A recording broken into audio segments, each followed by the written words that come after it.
See, I'm severely trying to go bald now.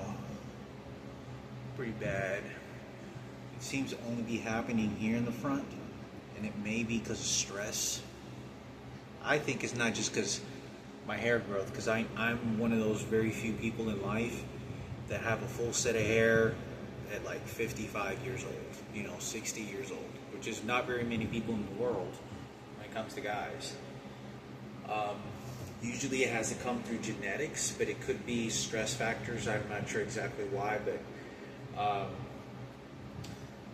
I'm one of those few people, but I think it could be also stress because it's happening primarily here, because I've shaved my head, and you can tell at the topper part where the hair is thin, because I used to pluck my hair out here and sort of in the middle and then sort of in the front, but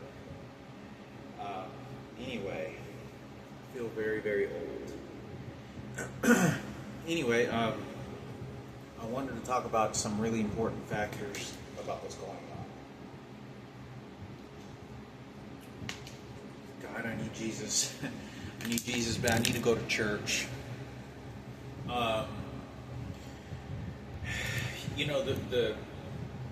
There's a lot of scary things that go on in this world. I don't ever know who has the time to watch these videos. Whoever does. I don't know if they watch.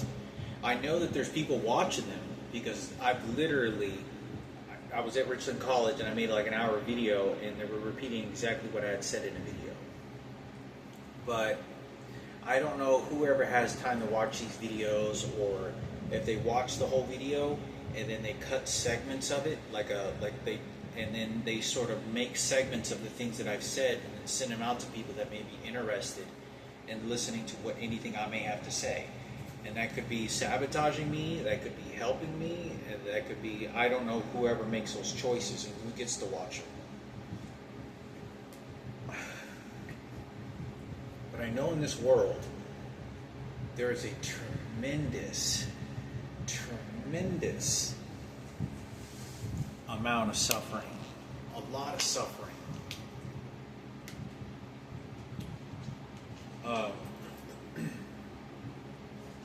There's a tremendous amount of suffering that I feel, I see all the time. Like, when I take the bus a lot, so people that a lot of times drive cars may not hardly probably ever get to see any of that because you're focusing on the road and you just take glimpses of it. But when you're on a bus, I always see so much suffering. Like I see these people with missing arms and legs, and 100-degree temperatures on a lawn chair, panhandling money. And whether they're gay or transgender, most of them, I've never seen a heterosexual female panhandle money, but it's still sad, and it's still like, that's happening. It's still like, wow, the world is such a bad place, and so many people don't care. Why would anyone else care about my life? And how much if they do give a damn about my life, how much do they really care what they really care about, but they're not telling you. And it's very frightening and very sad because, the suffering that I've had to go through, and nobody really wanted to listen to anything I have to say. So I think of Jesus, and I think of God. I say, God, I don't know if I can develop a heart attack. I don't know if I can develop cancer, in a year from now, and it's over for me. And it's not something that I'm joking. Let me tell you, you have no idea, for those that have never had a disease, what that feeling is like when you go to a doctor's clinic and they tell you, you got 10 months to live. What that feels like in real life. And it's not a movie. It's not a joke. There's no music. It's not a joke. There's no commercials. There's no symphony. There's no crowd of people that are going to cheer you on. It is, I guess you would only have to experience that for those that have experienced that. But if you haven't experienced it, only seen through other people, you know, you really get a shell shock that happens.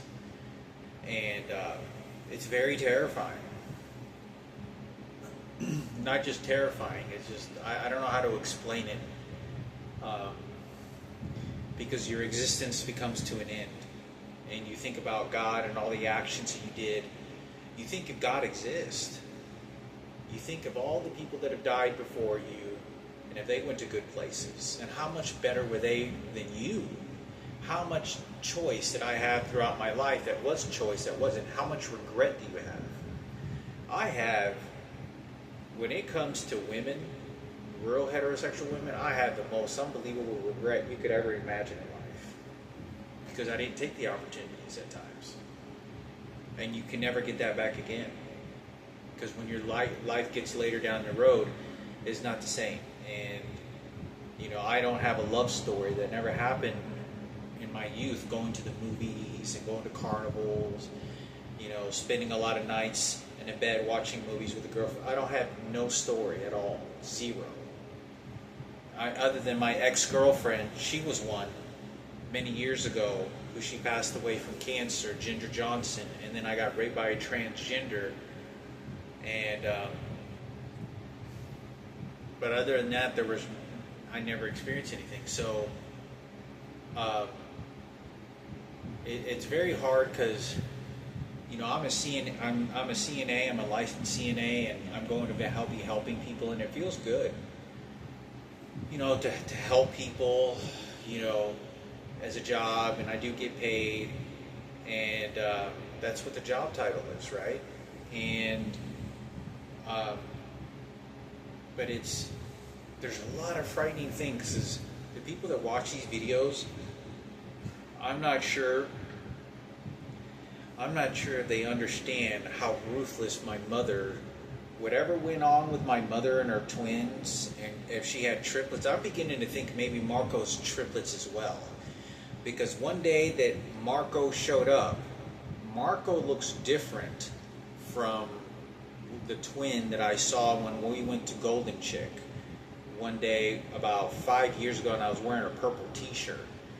And then about 7 months ago or something, I saw Marco, what I thought was Marco, and you could tell this guy, he looked exactly like Marco, but he was not Marco, and he looked like his twin, but he didn't say anything. He said, I gotta go to work. And you could tell he looked different. But I know my mother's triplets. I don't know who spent money on buying her a house and all that, but whatever jealousy and rage that came from, came after me.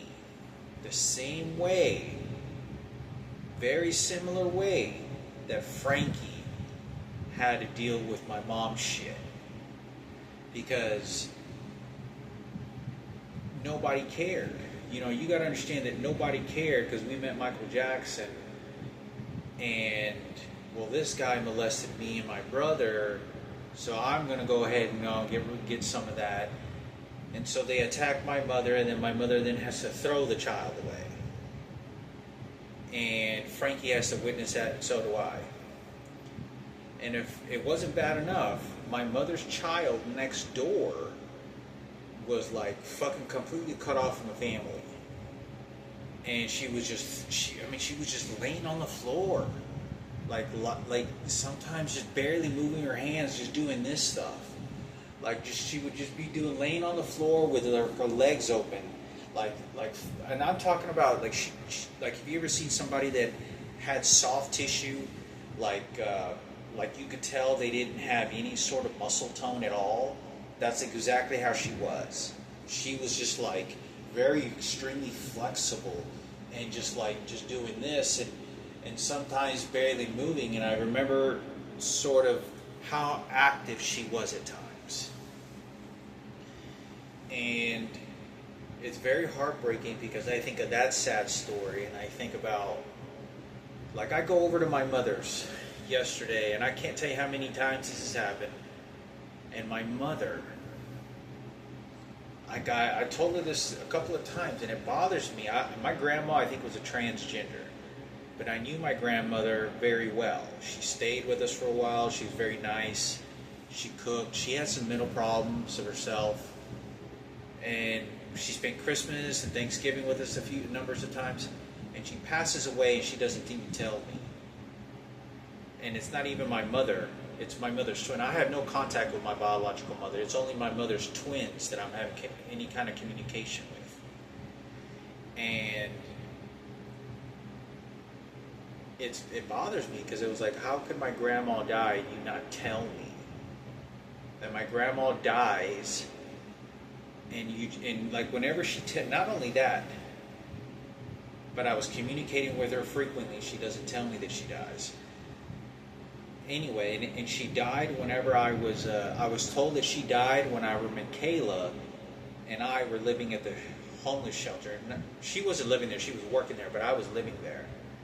And I recall, yesterday when I was talking to my mother, I said, oh, didn't you have a bigger crucifix on the wall? I thought it was a different crucifix. And no, they put a different crucifix, I guess, but she told me, oh no, esa era la una que abuelita que tenía cuando se murió.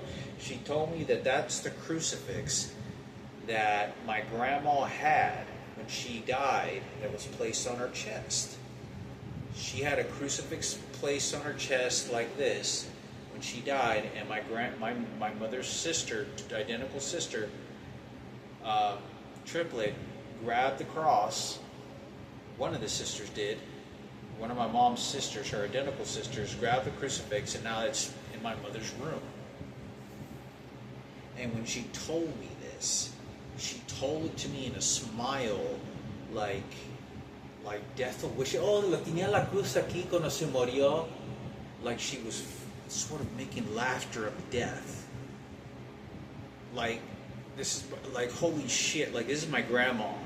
Like she's smiling, she's telling me this, like, and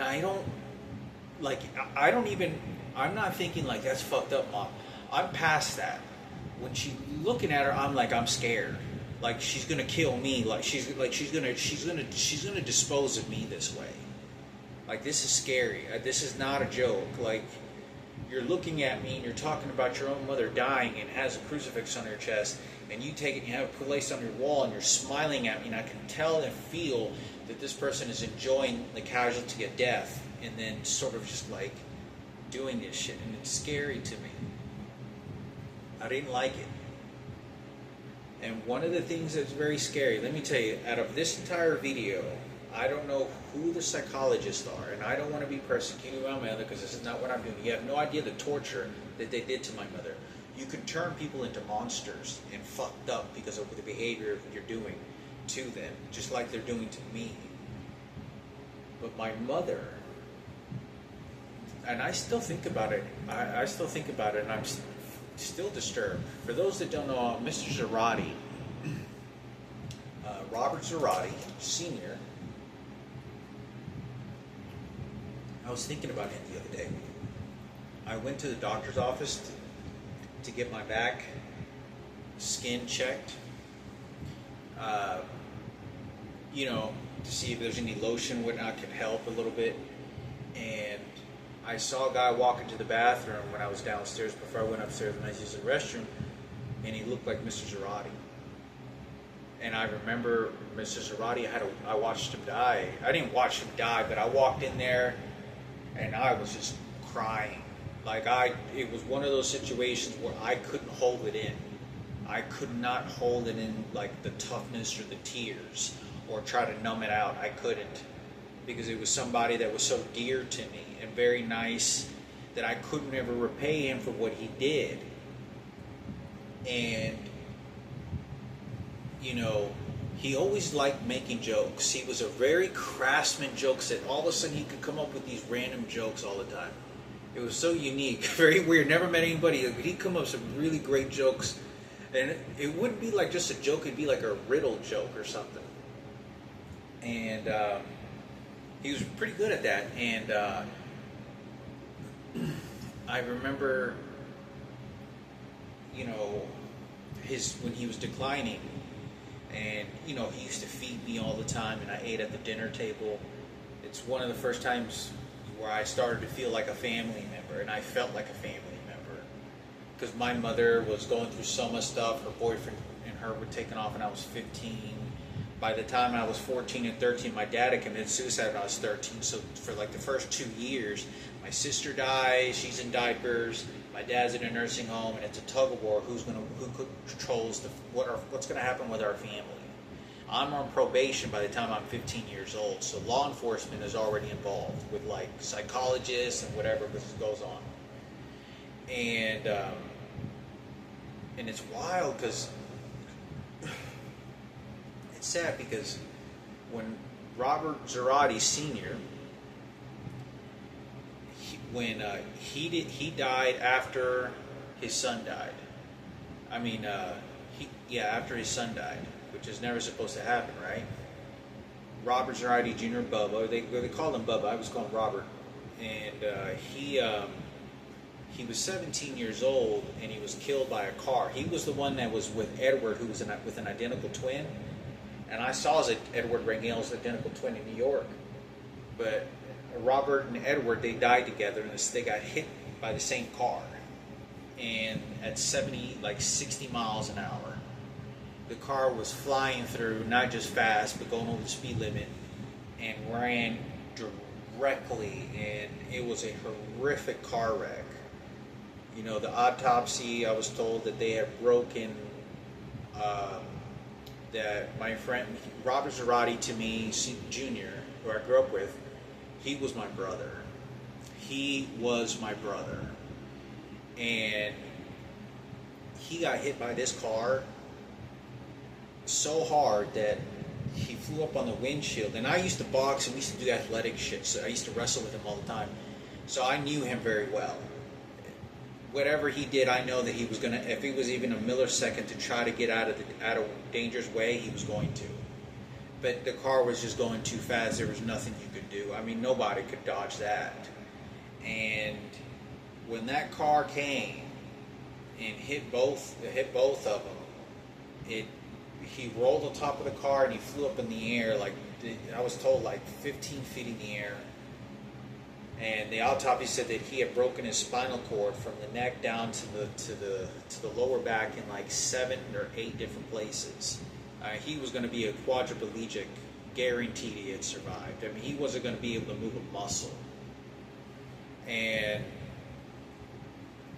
it was really bad because Edward, he got stuck underneath the car, and for a quarter of a mile, this is real life, a quarter of a mile. And I knew Edward really well. This was really tough for me too, because he was back in the hood, and people around, we used to call him pretty boys. A pretty boy isn't it's not a homophobic word. It's just someone that really likes taking care of themselves. They like really taking a lot of showers, grooming, putting nice cologne every day. And I'm not talking, we all like doing that, but I'm talking about somebody who wakes up every morning and puts on a nice, good, clean polo t-shirt, dress shirt, or Banana Republic, some Calvin Klein, $250 boots just for Monday, and then maybe Tuesday mix it up with a Raphael Lauren cowboy, some other dresses. Like someone who just goes day to day, even if they go to not fancy places. And he got stuck underneath the car, and he was dragged a quarter of a mile underneath the car, being skinned. And his face was scarred. One side of his face was scarred horrifically. It was skinned. And he eventually fell off the car, and he was actually still alive, and the paramedics picked him up, and he actually died in the paramedics inside the ambulance. And this is what I was told, that Edward, he had died. Robert died instantly. They said that they thought that he had almost guaranteed from the doctor examinations that he died instantly, probably in the air while he was, right the second he got flipped and he was in the air. Like he was dead instantly. And his girlfriend watched him. Leticia, the other young girl that was with Edward, was there. Leticia was Robert's girlfriend. She was in the picture for about a year, no more than a year and a half, I would say. And I remember Edward had his girlfriend there as well. They both saw them get hit by the car. They're girlfriends, okay? And we go to the funeral. When we go to the funeral, I'm not talking to my mother because there's so much problems with her boyfriend. There's so much problems with, like, I was mad at my mother because she kicked me out. And my father was still dying in a nursing home, and it was just like dumping his body away. The thing is I never knew that Julian was an identical twin, and that was why. And I didn't know Marco was a twin either, okay? And it was really bad.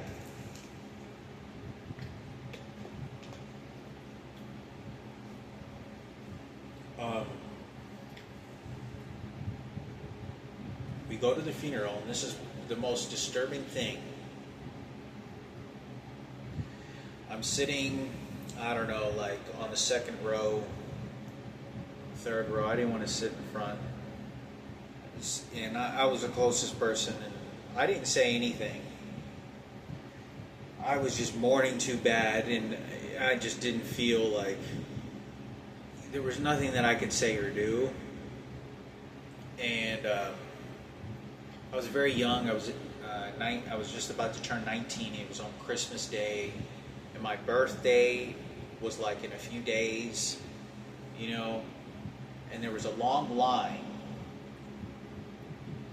And in this long line, there was all these people. I saw Chris Kemp, and he kind of just saluted me, or kind of gave me a head nod, like, "Hey man, I know, you know, stuff's bad." And he was, and I saw some other people, and my mother, which I thought was my mother, but it wasn't my mother. It was her twin. And she doesn't say anything, and I don't even know until my mother stands right in front of me. But she's not facing me. She knows that I'm ignoring her, and she just starts to kind of make like you could tell emotionally, energetically, she was very involved with, you know, like that's Hector's mom instead of Sienna's son. But I know it wasn't my mother, because my mother had her crushed by a forklift, and she was sort of moving. But at the time, I thought it was my mother. And she walks by the casket. And it's a closed casket, and they look. My mother gets sort of near the casket and walks by, which it's not even my mother. And she puts on like some sort of vibe or body language that was so unbelievably disrespectful. I could look to my left far, and I saw Alicia, Rodrigo, Selena, Mr. Zarate. I saw Selena's little Selena. Next to my left, a couple, like a chair behind me, not a chair, but a row behind me, and I saw all of them stop for a moment at what morning and look at my mother like, "What the fuck are you doing to this kid's casket?" And put her on a fucking show. Like, I'm not kidding. I saw Mr. Zarate look over at my mother, and you could tell that they looked offended. She started like, I don't know what she did. She did like a body language in an offending way. Like, you could tell she almost, like, she didn't care. And I don't know if it's because she didn't know how to express her sadness. I don't think that was. I think it was because I wasn't talking to my mother. And she just looked at my mother, and she walked by. But I remember Rodrigo, and they all stopped and looked at her. And if you've ever seen anybody with a group of people that get startled, this is a child, 17-year-old boy, hit by a car, and you're doing that, you just did that in front of them. Okay? Now, I'm not trying to scold my mother, but whoever the psychologists were, I don't know if they told her this, I don't know. I truly was like, and I looked and I was so offended and I was hurt. Like, because I thought my mother, the fact that she would have seen a casket like that would have been like, come home, Hector, you're going to have a safe place to stay, you're going to get your life together, you don't have to worry, just get you a job and start working. And that never happened. And he died. And let me tell you something. 5 months before, let me tell you how it gets even worse. 5 to 6 months before, my mom's stepson, they called him Junior. Julian slept in the same room as him. They shared like bunk beds or some shit. And they were real good friends. And he was kind of like a white boy. He was a white kid. And he ended up being my mom's boyfriend's son. Well, he was killed in a car wreck with an 18-wheeler, and he was killed a long time ago. And so my mom had already experienced death with her own child, like 5 or 6 months before. And I told Robert, I was sitting in his room talking to Robert, and I said, hey, my mom got ran over by a forklift. You know, I said, my mom also had her first son die in a car accident. He died in a car accident, and I told Robert about this. And it was just me and him. And we were just talking, and, you know, 6 months later, he dies. Robert dies of this car accident. So when I saw this car wreck, and let me tell you, I talked to Alicia, and when I talked to Alicia about what I saw, I had to like apologize for my mother that I believe was like, what the hell are you doing? Like, what are you doing? Like, do not do this. I don't know. ¿Qué estás haciendo? No, don't do that. And I felt ashamed because I didn't know. I don't believe my mother would have ever done anything like that. But I didn't know that wasn't my mother. That was my mother's twin, her triplet sister.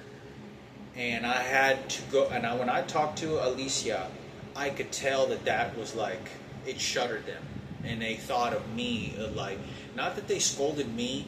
They know that I'm internally connected to my mother because she's my mother. And you got to understand, Alicia had her mother die many years ago, and then Robert died there many years ago. So I knew the story, and my mother knew about that story. My mother knew better than to show up and do something like that. But I saw them all shudder at the same time. And making less gas.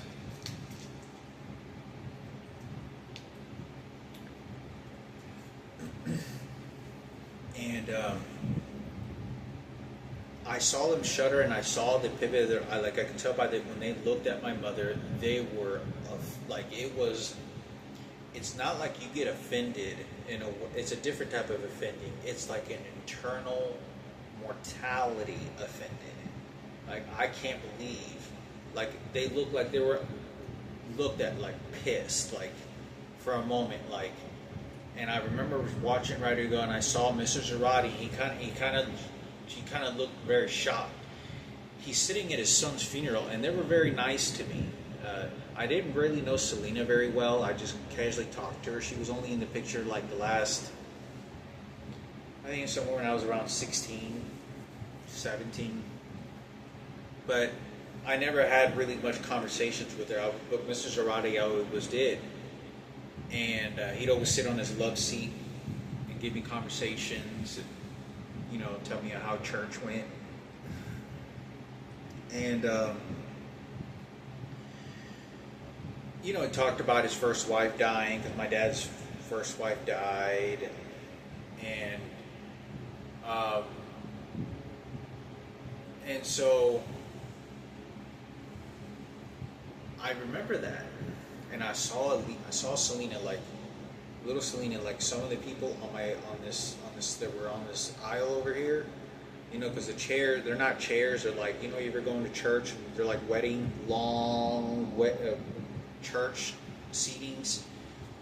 I saw several people, like, they weren't even looking toward my mother when she was doing in front of the casket. But there's a group of people, all lined all the way to the very back, walking just to take a look at the casket, and it's a closed casket. They all stopped what they were doing, and they weren't even looking because they felt like there was somebody was like grabbing like the casket and just throwing it on the fucking floor or some shit. Like something just crazy. Like, oh my God, you cannot believe that this has now just happened. Like kind of that. Like trying to stop what the situation. And I remember they like what the fuck, like you do not, that's the last thing you want to see. And I could see the people in front of me that were all walking in front of me, and I kind of looked, and they all, like, you could tell were, like, many of them, not all of them, but you could tell were looking over there like, what the fuck are you doing? Like, you know, like, give space or some shit. And so I remember talking to Alicia and Rodrigo about it, and when I talked to them, they said, it looked like your mother just didn't care. You know, like, yeah, you could tell, you know, your mother really just doesn't care. And I didn't know it was my mother's twin. It was my mother's identical sister. And I remember walking in to the small apartment where Alicia and Rodrigo were living in. Alicia was pregnant, and this is like it's like Alicia was pregnant by this time I'm 20 years old. I was 19. Yeah, it's like 8 months after Robert dies. And they called me one day from my apartment. When I first moved to my apartment, told me to come over. And I talked to them, and Rodrigo's sitting on his rocking chair because they made a separate baby room with all like the baby toys. They also named him after Robert, honoring Robert who died. His dad, Bubba, right? Junior Robert. And so I'm talking to Rodrigo, and Rodrigo's crying. Like, he had the right to feel the emotion of a loved one, of the casualty, and he was crying, you know, and he was in distress. And he was telling me something and sort of trying to figure out maybe some other details that he knew that I had nothing to do with. That maybe there was some selfishness or something that was going on. That had nothing to do with necessarily the internal family. It was maybe outside something. But after talking about an hour, and we're talking about Billy's murder, I walk into the kitchen, and Alicia is with the dim lights. It's like dim, like only like the overhead light. And Alicia is like, it was like morbid, like not morbid is not the correct word. It was very, very gloomy. It was gloomy, and there wasn't any lights on. The curtains were open, the overhead, and she would just stand there holding her stomach, pregnant, and she was crying. And she was just crying and just like holding her stomach. And she was crying because of Robert. And God, I felt bad when I left. And I was despised even more because I still wasn't communicating with my mother at that time. And I know that this was 22 years ago. But if somebody likes killing people 22 years ago or 50, 60 years ago, they're going to likely to continue that behavior for whatever reason, a lot of the times. Not everybody. But this was not going to war combat. This was not going to the prison because self-defense. This was really bad. And when I go over my mother, and you're telling her to hit things in the sink and starts doing this shit to me, and then like she's laughing and smirking and telling me that ya no estás fumando, te va a pagar cancer en la boca, and she's like smiling and laughing like, you're gonna die of cancer. You're gonna die of cancer. I want to survive and you're not. Like, and this, I know this is not my mother. My mother does not behave this way. I'm get very scared because I need a good family member support, and I don't have anything. And this is what they're telling my mother to do. They're driving my mother crazy to then want to do bad things to me, to then try to protect Marco and the other kids and other family members. Like, they're mutilating her because they know nobody's willing to put a stop to it. When you put stress on my mother, knowing that she's going to come go after me, and she'll throw me like a trash can. Remember what happened to Miranda, her daughter? You're going to do the same fucking thing.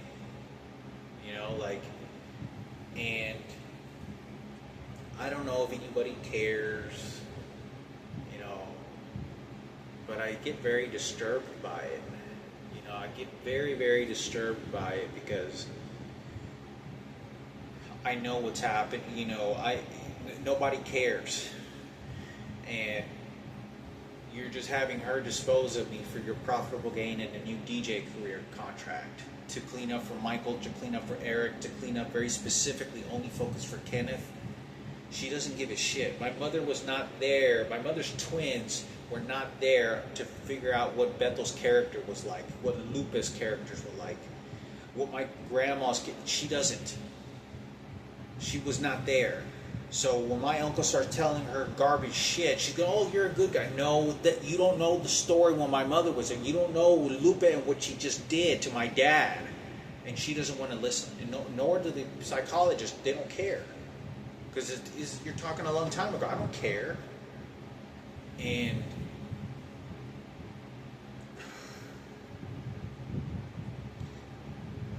I just don't like it. I don't have any support. And I have to always think it, which was supposed to lean toward God. Toward Lord Jesus, help me. Forgive me for my sins and my trespasses. You know, grant me grace and a passage to go to school and not pay attention to what these people are harming me vocally in their harmful words. I'm very terrified for my life. Lord Jesus, God, I don't know what to expect. I put my life in your hands. Please allow me to find a way to go to school, to get an LV and eventually, and complete, very importantly, because I got a long road ahead of me. And, you know, to sustain my life. Because it's very difficult, it's very hard. And, you know, there's not enough videos that I can make it. You don't understand what I'm going through. Every time I get on that bus, I can't explain to you how many times the bus driver is like saluting these motherfuckers. Some of the motherfuckers that are living in this fucking house, like, you just did a proper killing, my fellow black nigga. Like, I'm not kidding. Like the guy that's driving my dad's fucking car and taunting my dad's sister when I'm walking over to my mom's, like doing crazy shit. And he's out there just for Kenneth. He lives in this house. Or the guy, this Chinese guy that keeps opening the, or the guy across from me that looks Patricia Gadin. None of those things fucking matter. And it's hard. You know, where somebody will, you know, instead of just keeping it casual, they wanna get involved in the emotional drama that's going on in my life from Michael Jackson and Barack Obama and all the publicity. They don't care about my life genuinely. They don't. And like I can tell you, you know, there's not enough cameras. I can't tell you, like when I go to job interviews or whenever I go somewhere, how many times people want to take a shot at me. And not just take a shot at me. They bring up my dead sister. They're milking it for Patricia. This is entirely 100% only coming from transgenders. And then the gays will follow it up with that. It's entirely like fucking be sickening, the creative words that these transgenders are doing to like go after my mother, to go after my dead sister, to help the fight for Kenneth, especially Kenneth, especially for the dead little girl claiming her spirit is theirs. They get to say where spirit is going to go. I mean, it's so fucked up beyond anything. And there's no one that I can cry to or go to. There's no one that I can complain to. And I don't like it. And there's whoever's sending me to these job interviews, whoever sends me to these, whenever I go to the grocery store and they send somebody to follow me to say something to me or do something to me, when I go to wherever it is, at a mall, and they know I'm going to go pick up something, or I go to a Richland College to ask a question, they send these people because they know my GPS location before I get there. And once they find out I get there, they very specifically do this shit, and it's non-stop. I'm 42 years old, and I'm living underneath a bridge. And you have no idea the physical abuse that I physically still feel from that. And I'm still being beaten the hell out of with these electronic devices, aching my back, making me shit on command, fart, all kinds of things. Suffering. And I can't even go work out. I couldn't even get up out of bed 2 days ago to go swimming because they were beating the shit out of me with these electronic devices to the point where I couldn't move my back. And I'm not lifting weights. This is not an injury. They're crippling me. And like my mother's saying so much crazy shit that is very unhealthy. Anybody that has God in their life would not be participating in this type of behavior. And they know that the transgenders have so much control over my mother, they can tell her to start scumming me beyond anything you can imagine and hurt me really bad. Because even if it's not my mother, it's her twin that looks just like her.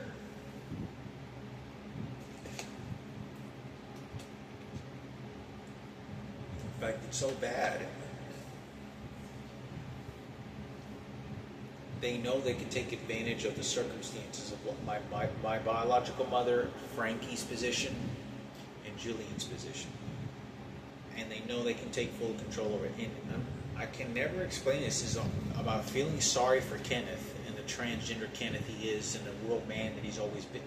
Like, it's fucking gross. And it's because they're telling my mother's twin. My mother's a real woman. My mother's twin is a real fucking woman. It's different. It's not transgender. It is not the same. And, you know, when I'm sitting there in their environment and it's just like fighting for Kenneth, and like, I don't know if I'm going to be alive in 4 years and develop cancer. I couldn't tell you how much cigarettes I used to smoke. You know, I was 30. By the time when I turned 29 to 30 years old, I was smoking a pack of cigarettes like a day. Like a pack of cigarettes every like 2 days. And I'm talking about, I've been doing that since like day one. The minute I got homeless, because I had nothing to do. Nobody would hire me. Nobody would give me a chance of life. Nobody would give me a chance at life. No hiring, no overtime. They would only allow me to work 5 hours and they'd run me off just so that I wouldn't necessarily dig in a trash can food. I'd walk 3 miles just to cash my paycheck that was, you know, $47 and like 37 cents. Don't have any idea how it was hot like this. Carrying a 20-pound backpack, nowhere to go.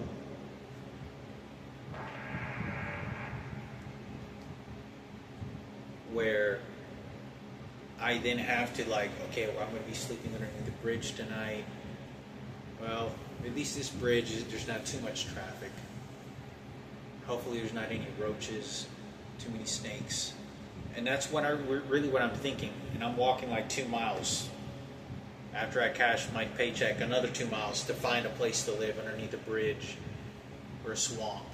You know, like fucking crazy shit. Like, you have no idea, like, when I was 32 years old, I was living in Denver, Colorado, homeless, sleeping at a park, and I promise to God, I saw a snake like a 7-foot snake. I don't know if it was a boa constrictor or what, but it was like a 7-foot snake crawling across the fucking sidewalk. And I'm sleeping on a fucking bench 20 yards away. I could see it, like, and I'm like, holy shit. I mean, a giant snake. Like, this is crazy shit. Like, I have to sleep with one eye open. Nobody cares. I have my hygiene pack. It's just so crazy what I'm experiencing. Like, you know, I'm watching, as I'm homeless, I'm watching, like, it was like 250 soldiers, most of them very young guys, marching with all their gears and backpacks. Later that morning, the next day in the morning, at like 5 in the morning, all running, like, to an area, and all of them just, I'm sleeping on a bench, and I wake up and I look and it's like, oh shit, and there's all like a huge group running pairs on the sidewalk, just like running, like, and I wouldn't say running, but jogging, like, I guess getting some sort of military exercise training, carrying their 30-pound backpacks, and I get up and I'm just looking at them, kind of nodding my head, and they know I'm some homeless bum, know where to go, know where to live. And that was a different Colorado.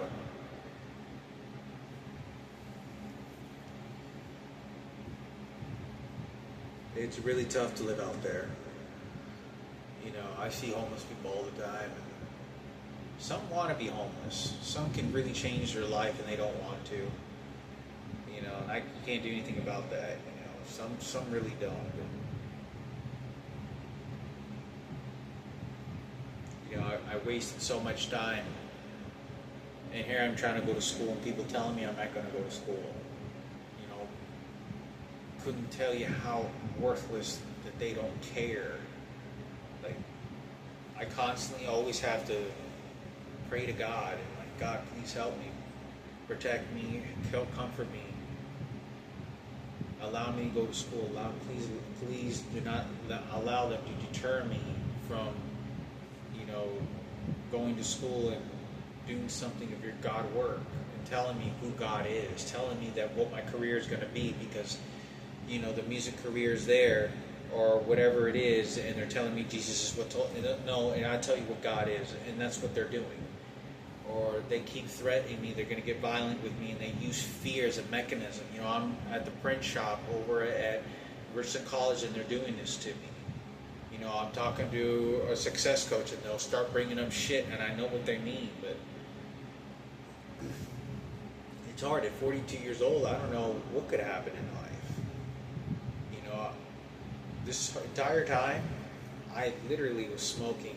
Like, I mean, I'm a heavy smoker. But back whenever I was like from 30 to about 35, I wasn't just smoking cigarettes all the time. I would occasionally, like at least a couple, there were times for about months at a time, I started smoking Black and Miles. For those that don't know, Black and Miles are cigars that are 10 times more powerful than a cigarette.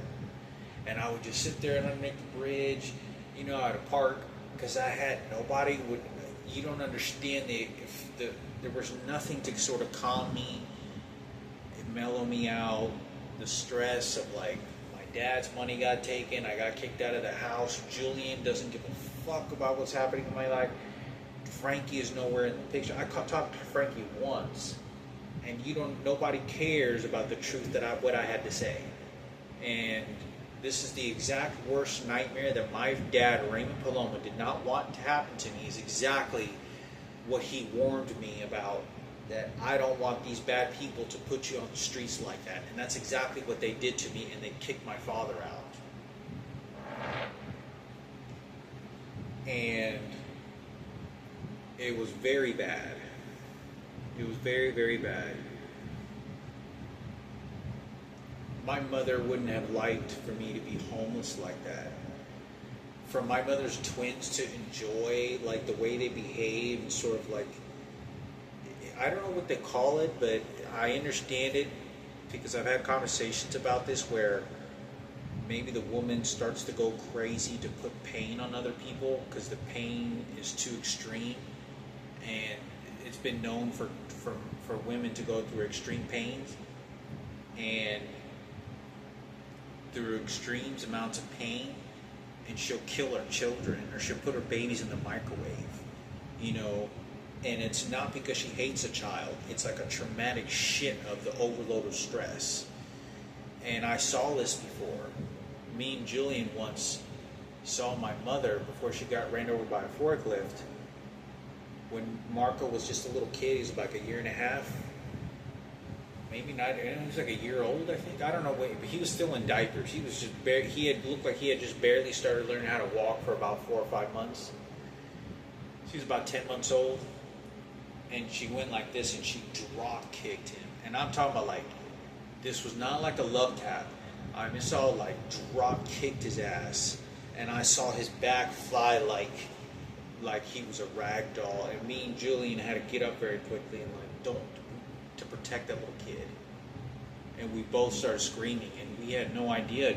I don't know if Julian knew about his twin or not, but my mother was you could tell my mother was rotting. And when we started yelling, I could tell by when Julian was doing primarily yelling, when I was looking at my mother, I was watching how she was behaving. And I could tell that it wasn't necessarily that she didn't think she was doing something bad. That's my opinion. You know, my mother doesn't know about, you know, I'm speaking to Lindsay Wessinger, and she's telling me that Spirit is talking, trying to send me a message about what my dead sister Miranda is wanting him to tell me. Like, I don't believe any of that shit. Do you have any idea how much you're speaking out that little girl and what that little girl suffered through? And this Lindsay Wessinger, I've been speaking for a long time. My mother would have hated something like that to happen. But the psychologists are allowing these people to call me when they feel like it. Nobody cares.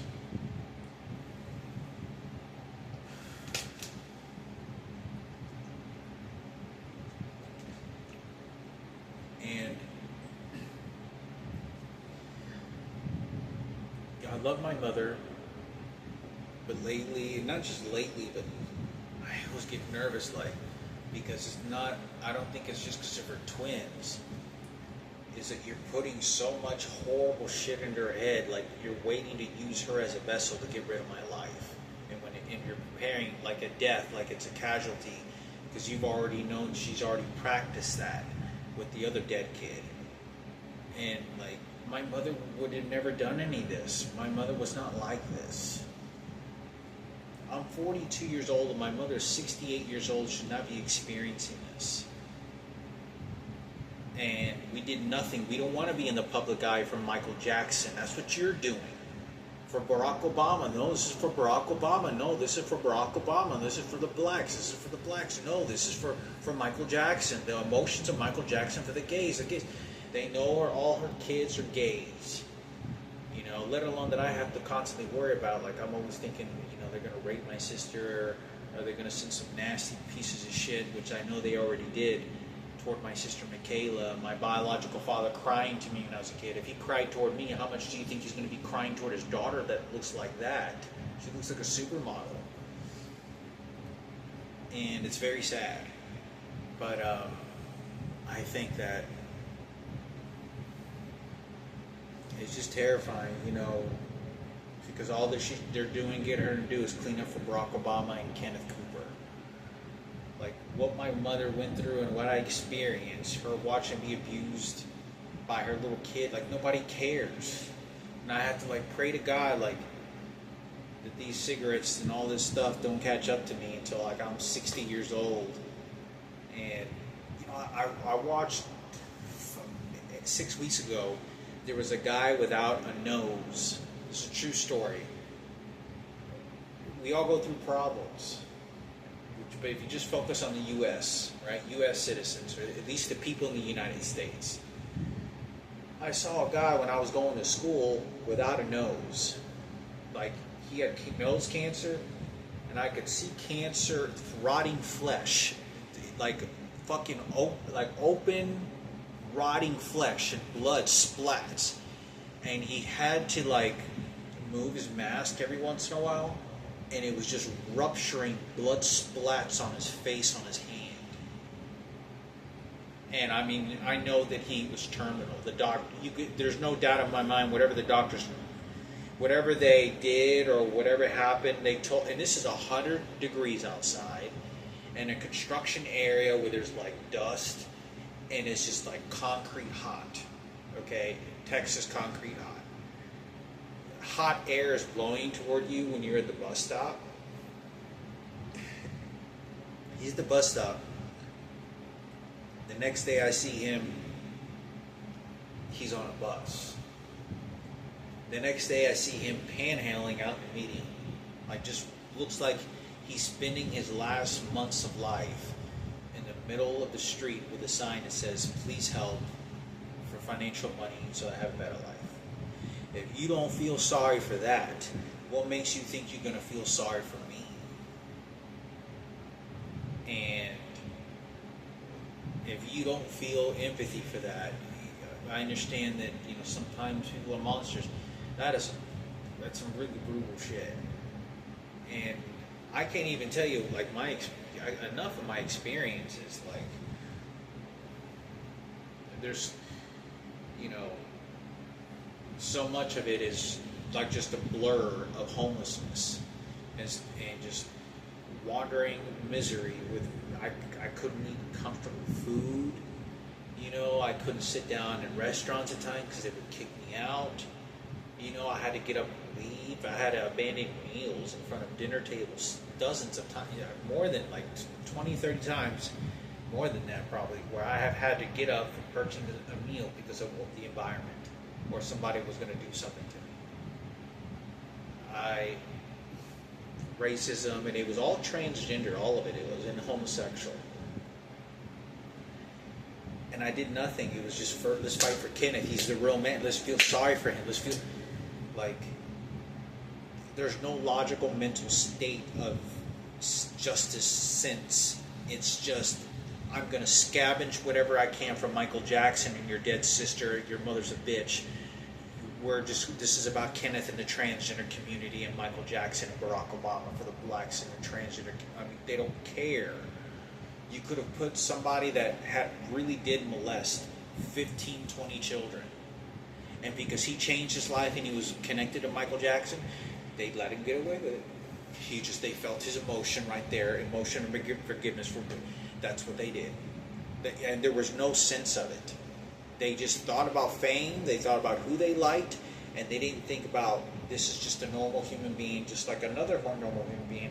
And if you go and rape a bunch of little kids, you're not gonna, I don't care who you're connected with. You know, you have no idea what you just did. Like, they don't care. Emotions for Kenneth. He was talking shit about, you know, Hector's dead sister Miranda because he was savior. Emotions, Kenneth. Like, and they would play this acting role in front of me, and not just an acting role. That's who they became. Kenneth for emotion. You know, oh no, he's a man. Like, you know, and it was just, oh no, Sarah's like. They don't care about the details. They just, that's the hero. That's what the hero just fucking. They don't care. Like, if I saw a straight guy who had raped, you know, 15, 20 little girls, I would never in a million years say, you're straight. You know how we do it. They do us straights. And you know, you can get you some 6, 7-year-old little girls, you know, get a good fucking in. And, you know, you make mistakes. You're a fellow straight man. You could never get me to do that. But you have gay homosexuals that do that toward, just because he's fellow members club. He's a fellow members club.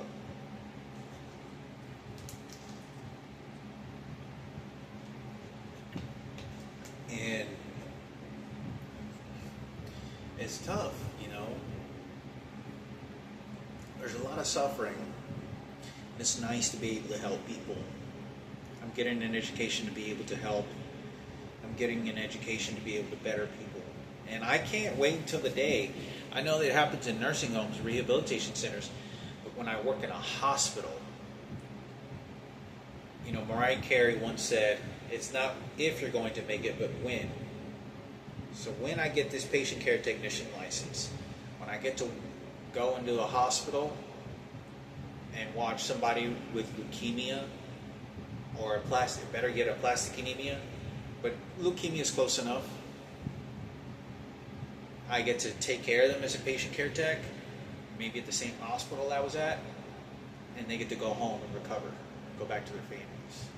That would be that experience is something I'm waiting for. That is a very powerful experience I'm waiting for. What a miraculous miracle that would be, let alone to be able to work in that environment.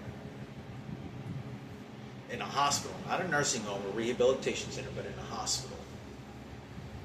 But I say this because,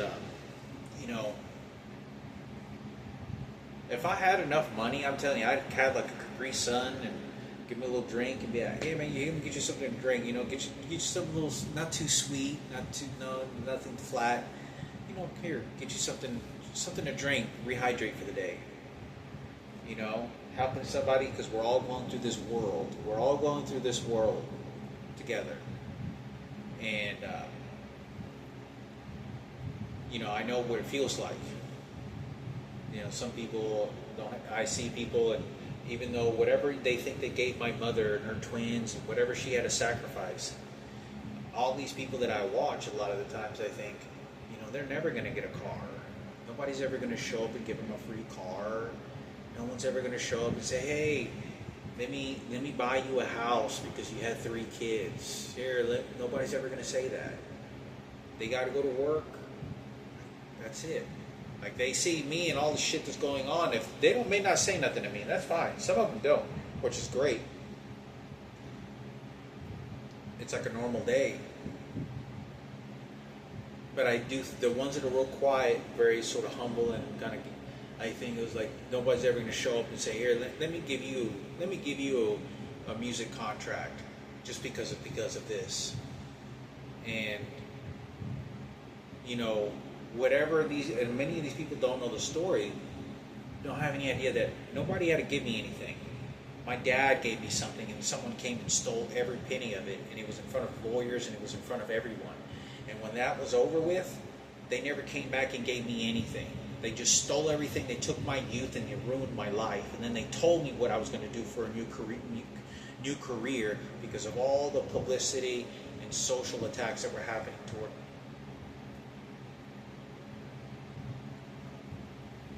But, I hope that somebody's watching, because I'm only going to be working, if I did get hired at the CNA at this place or this other joint, I don't have to go to, maybe I'll get hired, I would like to go to these other interviews at the CNA places, because I feel like quite a bit of applications for CNA.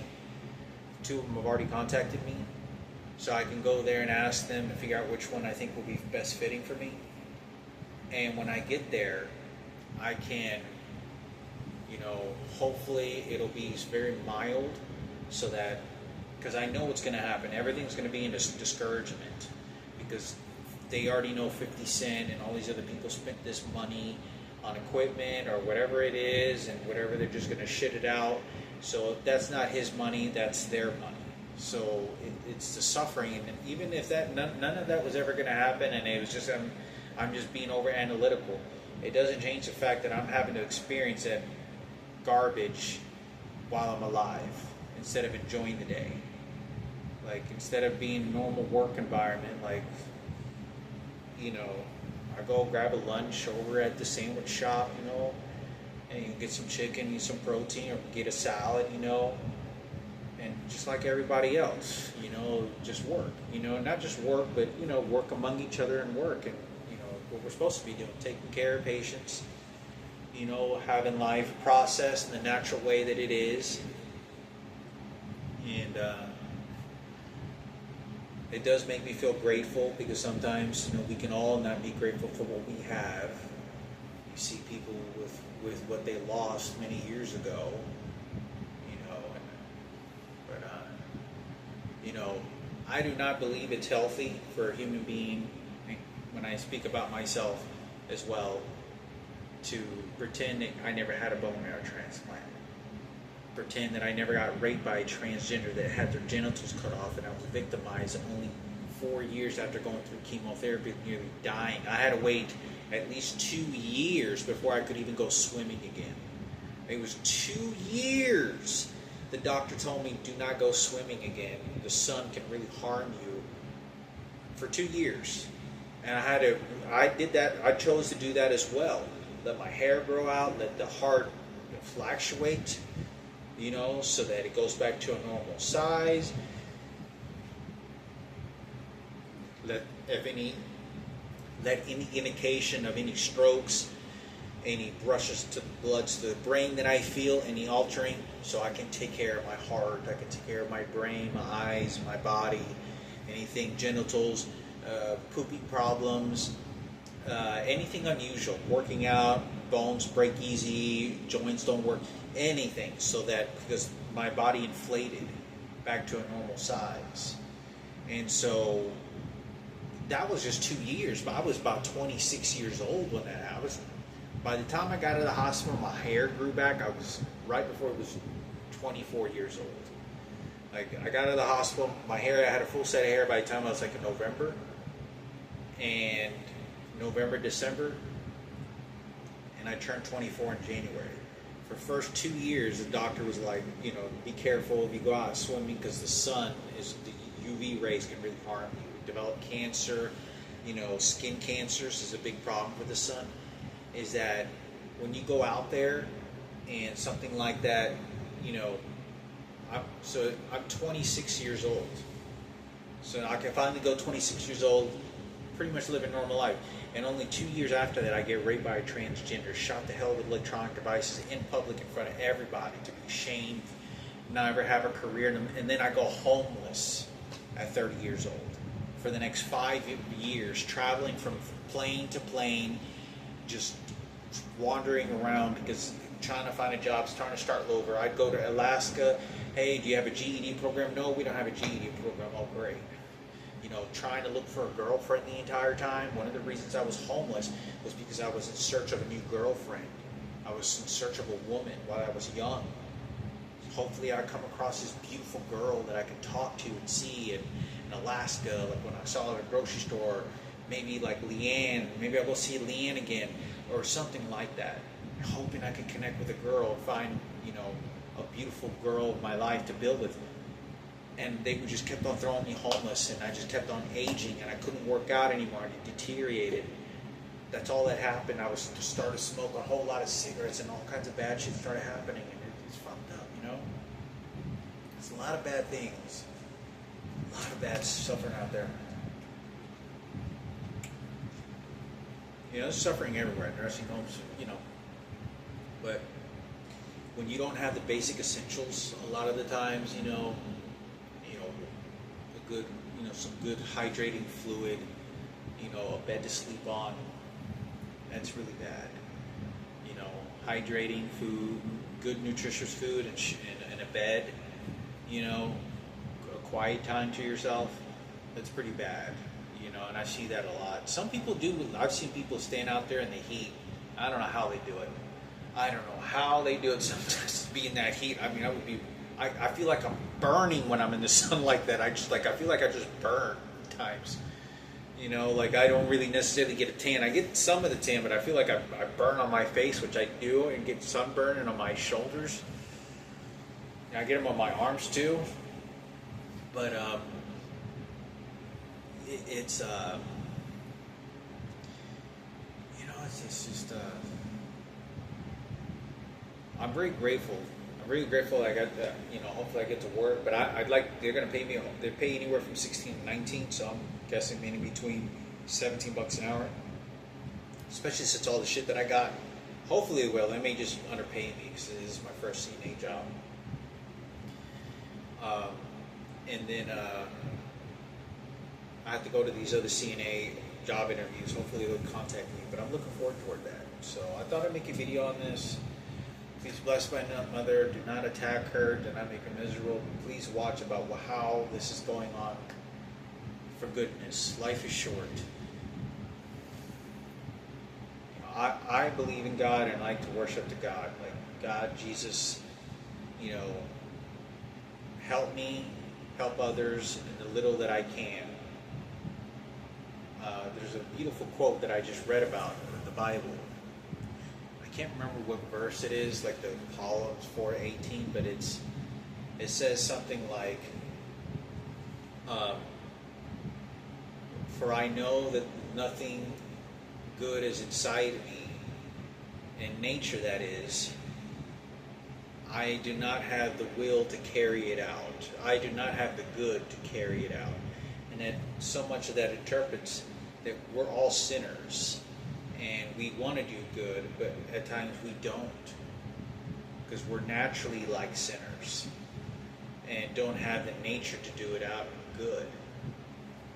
Same thing when you see somebody suffering, you could buy a nice meal, give them a hotel for a week, you know, let them get a bed, a sleep, and shower, you know, watch some TV. And, you know, it's tough. You know, but, you know, it's part of the job. It feels very natural to me because I'm telling you, I spent 7 years and I've seen little kids. Like, for those that don't know, working in a nursing home, I'm sure there's a possibility that I experience things that I haven't seen before, you know, like, you know, part of our job that we're told is, like, if post-mortem happens, someone passes away, we're supposed to wash them with a rag. And they'll teach us how to, you know, they told us what we need to do is to slightly clean them when they're deceased, prepare them for the mortician. I don't think they'll have CNAs, but that is part of the job. If they asked me to do something like that were to happen, it is my job. And I would do it with all, you know, give a prayer before I do anything like that. I mean, I couldn't go in when it was my father's, you know, deceased, because that was my father. Relatives, I couldn't do that. Most people, I don't think, could do it with their own relatives, but it's part of the job, and it is part of caring of human life and to protect that. And like I said, I hope it goes really well, better than I thought, so that I can stay the focus on patient care technician for school, because that is going to be mind-blowing difficult. Very, very difficult. That is phlebotomy, EKG. Like, if I can get this done, it's great. This is going to, if I thought a CNA was like I studied a whole lot, this is going to be like 3 times as hard as that. And the test is 100 to 150, 100 to 200 questions, or is it 100 or 102? I think it was 150 to 200 questions, or it was 100 to 200 questions. It was 100 to 200 questions. You get 2 hours to complete this. You get 3 tries. When you fail the first try, a patient care technician exam, you have to wait 30 days to do it again. When you do it again, you fail 30 days, you have to wait. If you fail it twice, you have to wait a year to then do it a 3rd time. So my understanding, I get 2 chances to do it in the 30 days. But anyway, I thought I'd make a video on this. Because, you know, as soon as I get this patient care technicians, I'm to work. I get to work. I'm not going to focus on school very much at all, just to get experience, get some money in my bank account, get the floor experience, the setting experience, and then figure out where I'm going to, you know, do a CNA, PCT assignment out of state for a little while. I want to try to do that at least 1 or 2 experiences. So that's why I say that hopefully enroll in an LVN, licensed vocational nurse, somewhere around the end of 2027, somewhere around that time. Because I still have a lot of stuff to get prepared until that. But I'm goal planning, hopefully. But we can only, life happens as we're planning, so I never know what's going to happen. But I'm trying my best to God protect me.